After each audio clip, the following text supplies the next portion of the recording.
Salve, salve, senhoras e senhores, meninos e meninas, garotos e garotas, jovens discentes, professor Luciano, geografia, e hoje vamos estar discutindo as eras geológicas e placas tectônicas. Quando discutimos eras geológicas, não podemos deixar de entender que existe uma diferença do tempo humano, dessa medida do tempo humano, dias, meses e anos, com o tempo geológico. Então, quando falamos de tempo geológico, estamos usando a medida de tempo, a unidade de tempo, éon, era, períodos, épocas. Então, por exemplo, éon, arqueano, éon, proterozoico, éon, farenozoico. E dentro do éon farenozoico, por exemplo, temos dentro do éon farenozoico a era paleozoica, período carbonífero, éon farenozoico, era mesozoica, período o Triássico ou Jurássico, nascimento ou a extinção dos dinossauros, éon farenozoico, era cenozoica, período terciário, aves, montanhas, éon farenozoico, era cenozoica, período quaternário, por exemplo, a criação do homem. Vamos estar discutindo então, dentro desse contexto, as eras geológicas. Vamos também entender tipos de rochas. Por exemplo, temos as rochas ígneas, magmáticas, as rochas metamórficas, sedimentares. Nós temos também agentes que atuam sobre o quê? Sobre o relevo, modificando o relevo. Então temos agentes endógenos que atuam modificando o relevo e temos agentes exógenos que atuam modificando o relevo. Dentro dos agentes endógenos, quem que nós temos? Temos o tectonismo, a atuação das placas tectônicas, temos os abalos sísmicos, temos o vulcanismo. E dentro dos agentes exógenos, temos, por exemplo, o intemperismo e a erosão. Não vamos nos esquecer que quando falamos de agentes que atuam no relevo endógenos, o tectonismo, por exemplo, nós temos movimentos como a orogênese, que acontece esse movimento. As placas se tocam e acontece este movimento. Nós temos a epirogênese, que acontece este movimento, um deslizamento de uma placa sobre outra. Quando falamos de agentes de relevo que modelam relevo endógenos, dentro desse mesmo contexto vamos discutir o quê? As camadas da Terra segundo suas composições químicas. Então nós vamos ter o quê? Crosta terrestre, manto superior, manto inferior, núcleo externo e núcleo interno. E também vamos discutir as camadas da Terra segundo o quê? Segundo o comportamento físico das suas estruturas rochosas. Então, discutimos as camadas da Terra segundo as suas composições químicas, certo? Crosta terrestre, manto superior, manto inferior, núcleo externo e núcleo interno. E vamos discutir as camadas da Terra segundo o seu comportamento físico das estruturas rochosas. Por exemplo, temos a litosfera, certo? Que possui o quê? Uma série de placas rígidas. Uma série, não uma única placa, uma série de placas rígidas que nós denominamos de tectônicas. Estas placas que compõem a litosfera, elas se movimentam sobre a astenosfera. E também temos a mesosfera e a endosfera. Então, quando falamos de camadas da Terra segundo o comportamento físico das estruturas rochosas, falamos de litosfera, astenosfera, mesosfera e endosfera. Então, geologia é a ciência que estuda a composição, a estrutura e a evolução da Terra, bem como os processos que ocorrem no seu interior e na sua superfície. Uma das funções mais importantes da geologia é estudar a história da Terra, com o intuito de reconstruir seu passado ao longo do tempo geológico. A forma utilizada para explicar a ordem cronológica em que ocorrem os eventos geológicos é a da datação das rochas por meio do método radioativo. O processo de datação das rochas é realizado por meio da mensuração do processo de desintegração de isótopos radioativos. Para o cálculo da datação de eventos geológicos, mais recentes, utilizam-se isótopos radioativos que apresentam uma meia-vida relativamente curta, como o carbono 14. Para o cálculo da datação de eventos geológicos mais antigos, utilizam-se isótopos radioativos que apresentam uma meia-vida relativamente longa, como o urânio 238. Os estudos realizados com a finalidade de reconstituir a história da Terra indicam que sua idade geológica é da ordem de 4,6 bilhões de anos. Então não vamos nos esquecer, quando estivermos discutindo eras geológicas, é diferente o tempo geológico do tempo humano. Vamos estar discutindo éon, era, períodos e épocas, como já pontuei. Para facilitar a compreensão dos eventos geológicos que ocorreram ao longo da história da Terra, eles são distribuídos em uma escala de tempo geológico. A escala de tempo geológico apresenta a distribuição de eventos que ocorreram na Terra, dividida em unidades de tempo, como as eras e os períodos. Veja a seguir a distribuição desses eventos em uma escala de tempo geológica ao longo das eras geológicas e dos períodos geológicos, como já discutimos, era, períodos e épocas. Ainda dentro desse mesmo contexto, por exemplo, estamos discutindo aqui está pontuando, né, a era paleozoica. Então, dentro do éon farenozoico, temos o que? A era paleozoica. Dentro ainda desse raciocínio, vamos discutir as placas tectônicas. Como dissemos, a ação do tectonismo é um agente endógeno que modela o relevo.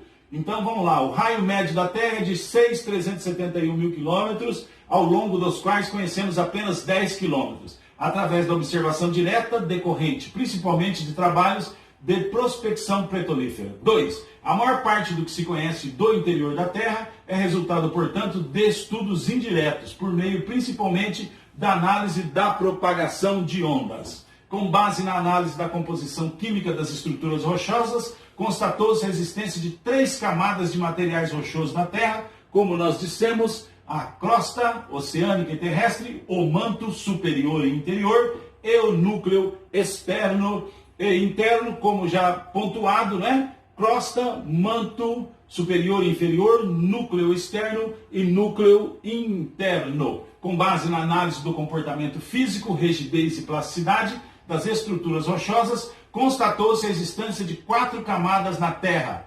litosfera, astenosfera, mesosfera e endosfera, como pontuamos agora. Litosfera, composta por uma série de placas rígidas, que nós denominamos de tectônicas, que deslizam que se movimentam sobre a astenosfera. Aqui, conforme pontuado já. Então, a litosfera, camada constituída pela crosta terrestre e pelo topo do manto, até uma profundidade média de cerca de 100 km. Subdivide-se em várias placas tectônicas ou continentais que se movimentam e interagem entre si, provocando a ocorrência de inúmeros fenômenos ao longo do tempo geológico. A teoria que se explica as causas e implicações dessas movimentações e interações é denominada de tectônica de placas. Entre os fenômenos observados pela movimentação das placas tectônicas, encontram-se relacionados com a contínua mudança que ocorre ao longo do tempo geológico na distribuição das massas continentais da camada superficial da Terra, resultando em mudanças que são observadas na paisagem por meio da formação de conjuntos montanhosos, ocorrência de abalos sísmicos, terremotos e atividades vulcânicas. Aqui as placas litosféricas ou tectônicas para sua observação. Dentro desse contexto, a teoria da tectônica de placas é sucessora de uma teoria elaborada pelo cientista alemão Alfred Wegener, publicada em 1915, chamada de deriva continental. Essa deriva defendia que todos os continentes originavam-se de uma única massa continental, a Pangeia, a qual durante a era Mesozoica, então não vamos esquecer, nós temos o éon farenozoico e temos a era Mesozoica. Durante a era Mesozoica teria começado a se fragmentar. Inicialmente a Pangeia teria originado outros 2 continentes, a Laurásia ao norte e a Gondwana ao sul, que continuaram se fragmentando até apresentarem-se com a distribuição conhecida hoje. Então aqui essa divisão pontuada anteriormente. A teoria da deriva continental, por se apoiar em estudos pouco consistentes do ponto de vista científico, foi desacreditada pela comunidade científica internacional, o que resultou no seu esquecimento até meados dos anos de 1960, quando começa a se desenvolver apoiada em estudos científicos, especialmente no campo da geologia e da geofísica marinha, a teoria da tectônica de placas. Então, segundo a teoria da tectônica de placas, a litosfera, composta de placas rígidas, litosfera, então, não vamos esquecer, litosfera, astenosfera, mesosfera e endosfera. Então, segundo a teoria tectônica de placas, a litosfera é composta de placas rígidas que se movimentam sobre a astenosfera, provocando a ocorrência de uma série de fenômenos geológicos em seus limites. De acordo com o movimento que as placas tectônicas realizam entre elas, seus limites são classificados transformantes, convergentes e divergentes. Dentro desse contexto ainda, então, as principais placas tectônicas. Então, falhas transformantes são as criadas por duas placas que se deslizam uma ao lado da outra. O atrito entre elas guarda muita tensão que pode causar terremotos. Um exemplo desta falha é a de San Andreas, que corta a costa da Califórnia e o litoral oeste do México. Placas convergentes são as placas que vão uma de encontro à outra. A placa mais densa mergulha para baixo da menos densa. É o caso do choque entre uma placa oceânica mais densa e de outra continental. Quando estas placas se comprimem, elas acabam dando origem a cadeias montanhosas. Os Andes, por exemplo, nasceram do choque entre duas dessas placas, a oceana de Nazca e a continental sul-americana. As regiões onde este tipo de choque ocorre são suscetíveis a terremotos. Placas divergentes, estamos discutindo placas transformantes, placas convergentes e agora placas divergentes. Diferentes das demais, as placas divergentes são as únicas que se afastam. Pela falha aberta na crosta, pode escapar magma, dando origem às ilhas vulcânicas. O Oceano Atlântico é cortado por uma falha desse tipo, que está afastando a América do Sul da África, a dorsal mesoatlântica. Há placas convergentes, o segundo item pontuando sobre esse tema, quando as placas têm a mesma densidade e vão de encontro uma a outra, elas fazem um movimento de placas convergentes, ou seja, chocam-se e comprimem-se. O Himalaia, por exemplo, é resultado do choque entre as placas da Euroasiática e a placa indiana. Vamos para alguns exercícios para a fixação deste contexto que foi discutido sobre eras geológicas e placas tectônicas. A ideia de um período de tempo que envolve milhões ou bilhões de anos se torna bastante abstrata para o nosso entendimento. De fato, a magnitude desse tempo profundo é muito difícil de ser compreendida por nós. Um meio de se tentar entender essa vastidão de tempo é imaginarmos um livro contendo 460 mil páginas, em que cada página contivesse 10 mil anos da história da Terra. Assim, a página 1 relataria a formação da Terra. Os primeiros organismos unicelulares surgiram somente na página 70 mil. As primeiras plantas terrestres estariam registradas a partir da página 418 mil. Os dinossauros apareceriam pela primeira vez na página 440 mil. E o ser humano surgiria somente na página 459.600. É uma forma diferenciada de ilustrar essa sequência do desenvolvimento da Terra, né? As eras geológicas, né? Um modo lúdico de tentar passar esse raciocínio para nós nesse exercício. Então diz assim: chamamos de tempo geológico esse tempo profundo que foge aos nossos padrões de referência. Tal escala de tempo pode ser medida através de relógios naturais bem menos óbvios para a nossa experiência, que refletem o ritmo da Terra.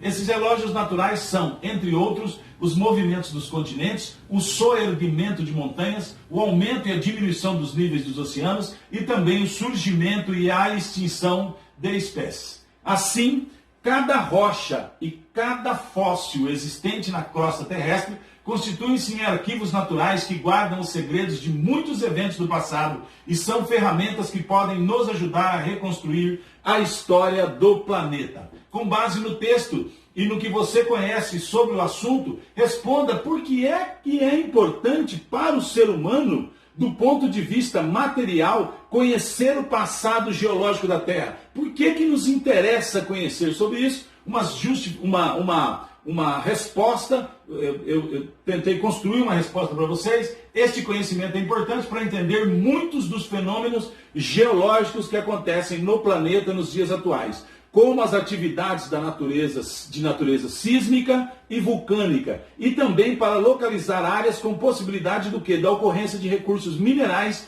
importantes para a sobrevivência no planeta. Vamos para mais um exercício, diz assim: os conhecimentos disponíveis sobre a constituição das diferentes camadas da Terra nos permitem afirmar que temos 5 respostas, devemos ter uma correta. Vamos lá.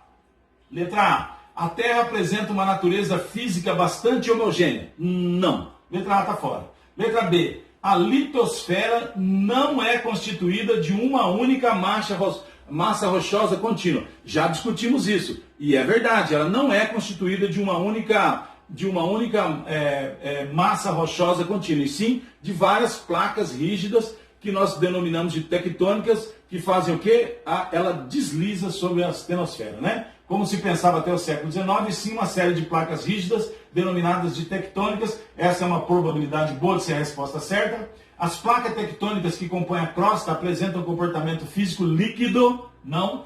D. A Terra apresenta uma natureza física bem mais heterogênea do que se imaginava anteriormente, pois nenhum fenômeno que ocorra no manto se reflete na crosta. Não, nós estamos falando que nenhum fenômeno. Então, na sequência, nós temos crosta, manto superior, manto inferior, núcleo externo e núcleo interno. Nada que acontece no manto vai refletir na crosta? Não é verdade. A crosta terrestre corresponde à camada rochosa mais densa do planeta, o que explica o equilíbrio existente entre a litosfera e a astenosfera. Na realidade, já discutimos sobre isso até na questão anterior. A litosfera trabalha sobre a astenosfera. Provavelmente a resposta certa nossa será a letra B, ou seja, a litosfera não é constituída de uma única massa rochosa contínua, como se pensava até o século XIX, e sim de uma série de placas rígidas denominadas de tectônicas. Vamos ao exercício de número 3, diz assim: no mapa é apresentada a distribuição geográfica de aves de grande porte e que não voam. Então, lá do lado da Ásia, na Oceania, né, tem o emu, aqui na África tem o avestruz, e aqui na América do Sul, a ema. Então, ema, avestruz e emu, tá? Então diz assim: há evidências mostrando que essas aves, que podem ser originárias de um mesmo ancestral, sejam, portanto, parentes. Considerando que de fato tal parentesco ocorra, uma explicação possível para a separação geográfica dessas aves, como mostrada no mapa, poderia ser. Temos algumas afirmações. Vamos prestar atenção aqui juntos. A grande atividade vulcânica ocorrida há milhões de anos eliminou aves do hemisfério norte? Não, tá? Com certeza não, porque nós estamos discutindo aves que estão na América do Sul, na África e na Oceania, podem ser parentes, e como é que elas foram parar lá, certo? Então, vocês já imaginam mais ou menos o que nós vamos estar discutindo, né? Letra B, na origem da vida, essas aves eram capazes de voar. Acabou de falar no enunciado que elas não voam, tá? Então, na letra C, o ser humano em seus deslocamentos transportou essas aves assim que elas surgiram na Terra, distribuindo-as pelos diferentes continentes. É uma ideia, tá? Mas, na realidade, o ser humano como um todo não tinha essa possibilidade de migrar Oceania, África, América do Sul, de forma que eles levassem essas aves. Provavelmente não seja essa a resposta. O afastamento das massas continentais formadas pela ruptura de um continente está dentro do contexto que nós estamos discutindo. Eras geológicas e placas tectônicas, tá? O afastamento das massas continentais formadas pela ruptura de um continente único dispersou essas aves que habitavam ambientes adjacentes. Estavam todas próximas, teve uma separação desses continentes e, consequentemente, essas aves se separaram. Essa é a resposta, talvez, que seja a resposta correta. Letra E. A existência de períodos glaciais muito rigorosos no hemisfério norte provocou um grande deslocamento dessas aves para o sul. Elas provavelmente não conseguiram migrar tanto assim. A resposta certa, dentro do contexto da afirmativa, provavelmente seja a letra de número D. O afastamento das massas continentais formadas pela ruptura de um continente único dispersou essas aves que habitavam em ambientes adjacentes. Quero agradecer a você, muito obrigado e até mais.